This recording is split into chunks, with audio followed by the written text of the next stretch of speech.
I was making a video about whether or not you should buy something like this for kids. And then I got thinking. A couple of weeks ago, I got an email from a company that wanted to collaborate with me on a product. And they called me a senior influencer. And I'm thinking, oh, senior influencer. I got my subs up to around 33, 34,000 or more, depending on when you see this video. So I felt pretty good about it. I'm not at the 100,000 mark, but I'm on my way there. And then I realized why I was a senior influencer. The gray hair. I'm starting to age. And I figured, hey, I've not really seen a lot of videos out there that kind of caters to those that are maybe a little older, seniors, people who are retired, and they're thinking, hey, I've heard a lot about these quadcopters. Are they worth getting? Well, I'll tell you what. I got a flight test background, went to test pilot school, and one of the things they taught us was anybody who's got enough experience can fly a lot of different aircraft. And I saw that happen, both myself and others. But they taught us to fly aircraft and get in the headspace of somebody who's a brand spanking new pilot. Somebody who's never been in the seat, and how safe can you make that aircraft, and what hints can you give to those folks when they're starting out? That's what this video is all about. So if you're a senior, you want to get some great pictures, somebody who's just not so sure about aircraft, and you want to see whether or not this is a good value, let's get into the details on the Neo, which costs $200 by itself, $300 if you get the Fly More package. Big hint, get the Fly More package. Or the Mini 4 Pro. Is it worth the investment to get this with a Fly More package of around $1,200? Let's dive into the details. You're on the fence about buying a quadcopter. I get it. They look pretty snazzy. They're high tech. They're a lot of fun. But which one do you get? Do you go with the Neo? Do you go with the Mini 4 Pro? Let's talk trade-offs. First of all, do not get this. This is something I got 7, 8, maybe even 10 years ago, and it was fun for its time, but this is a toy. These two are at a whole different level. Buy the Fly More kit. You won't regret getting it. Because on days where you want to fly, this one is lasting about 15 to 20 minutes, depending on what the conditions of the wind and things like that are. This one typically goes anywhere between 22 minutes and half an hour, again, depending on the wind conditions. You'll be all jazzed up, you're having a good time, and then all of a sudden, low battery comes, and you gotta land. And you're done, unless you have extra batteries. Now you'll see that I've got red tape on there. A couple reasons. Number one, if this ever goes down, the red tape really helps you find something that kind of can easily get camouflaged by the environment. Even the gray you would think would stand out, but it really doesn't without a little bit of red tape on there. And all you're using is electrical tape. So it weighs practically nothing. It's pretty reliable. I've never had it peel up. And if it does, for some reason, you just put some more tape on. A really good investment. And get the better quality tape, not the cheap tape. You could use purple if for some reason you're a purple person, or orange, or yellow. But my flight testing background, red was always the color we preferred, because I guess they did a whole bunch of tests and figured out red stands out better than any other color. Otherwise, I guess we'd have purple on our aircraft. When I went out with my teenagers, first time they've ever flown either one of these birds, they did play around with something like this, but they lost interest, pretty much because it's what? A toy. I started them out on this. Why? Because this is like 4 or 5 times more expensive than this is. This is totally unsponsored. DJI is not giving me a penny. But let me tell you what's in this Fly More kit. Basically, this and this, I bought it for $295, almost $300 for the extra 2 batteries, the battery charger, a cable, and the aircraft. This was $1,200 with tax, and it came with this nice bag, And it came with the RC2 controller. Not this, this was extra. And it does have this nice little lockdown to protect the blades.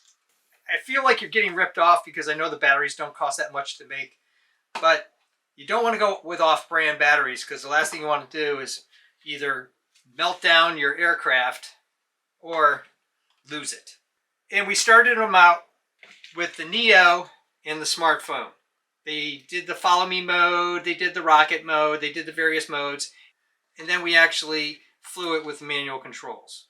And they had kind of fun. You would really have to go out of your way, and I still don't think you could crash it because it auto lands with the smart app. So then what I did is I took them and we flew with the DJI Neo and the RC2 controller. They both agreed, big deal of difference between what you can do with the controller and the smartphone app. I want to use goggles. They're supposedly available, but they're out of stock. Can't wait to get a set, and I'll use that little hand controller. Future video up here and down below. And they really enjoyed this. I was amazed they had never flown a quadcopter like this before. Felt very comfortable controlling it. They really put it through the paces. They wanted to do barrel rolls, all that stuff. We didn't go there. And we just kept it in normal mode, and they had a lot of fun. Once I felt confident that they couldn't destroy this, I decided to upgrade them to more of a Ferrari quadcopter, the Mini 4 Pro. And they really liked this. And once they had built up the confidence here, they felt comfortable here. In fact, maybe too comfortable because they were trying out the collision avoidance and really kind of putting it through the paces. And again, really aggressively flying it around the sky. Here's the verdict. Which one would I buy if I was a parent or a grandparent or a friend or even a person that wants to buy a quadcopter and start getting into the experience? Which one would I buy? The Neo or the Mini 4 Pro? Cost-wise, you really can't beat the Neo. $200 for the aircraft, $300 for the Fly More package. Get the Fly More package if you're going to buy it. You'll be glad you did. It's just another $100. This thing is a tank in the air. Durable. It's really well designed. It can give you some really good pictures and video. It's a little whiny, and you can hear it on various videos posted up here and down below that I've done testing on. But the great thing about when you record things using the smartphone app, it cancels out the sound of the whiny propellers. And it comes out pretty good, especially with a couple of the software updates that have happened recently. If you're concerned that maybe something like this might overwhelm your teenager or your kid, got it. It's not cheap. Go with the DJI Neo with the smartphone app. Now there is another controller. I didn't buy it. I could fly both of these with the RC2 controller. You could get this and this, but there's another controller posted down below, which I think would work out perfectly fine and give you all the capabilities that you have here with the Neo. Except for you won't have the screen here. You'll have to put on a smartphone on that controller and mount it up something like this. If you're going to get this quadcopter, get the RC2 controller and the Fly More package. It's well worth it. You can do some incredible things. And I also have some videos where you can attach a microphone into here. And I've filmed bands and all sorts of things where you can capture sound and the quadcopter at the same time.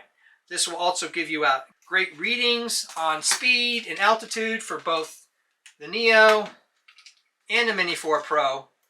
And it's really a great control space. The great thing about these controls, as you can see, is they go right back to the center. They have great spring loading. That's not new. A lot of controllers like this have had that before. If for some reason you feel like you're getting over your head on trying to figure out how to fly this thing, just let go of the controls, take the PIO, pilot induced oscillation, out of the loop, and the aircraft just stops in the air.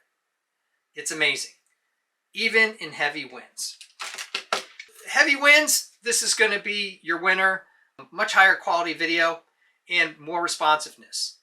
Now, if you want to get into tight places, and I've done all sorts of videos on this in confined areas, posted up there, down below, you'll notice that it rejects it because it's trying to get out of the way.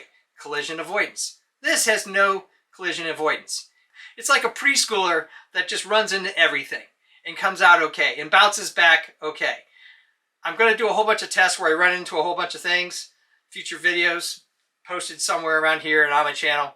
But this is a tank, and you can pretty much really take it through its paces and you'll be safe. So if you got a little more money and you want a better experience, a little longer, a little higher fidelity, and maybe, you know, be able to fly in higher winds in different conditions, this would be the one you want to invest in. If you're not sure and you just want to start exploring the space in quadcopters, don't go for a cheap one. Go for the Neo. Probably the best bang for your budget that you possibly can have. It's unbelievable what this Neo can do. Thumbs up and comments, always appreciated. Thanks for watching. If you're interested in evaluations of quadcopters, all sorts of gear, pontoons, crazy things like that, making and breaking things, home repairs, designs of all kinds. I even do costumes, cosplay, and props. Check out my channel and please subscribe, because you never know what you're gonna see.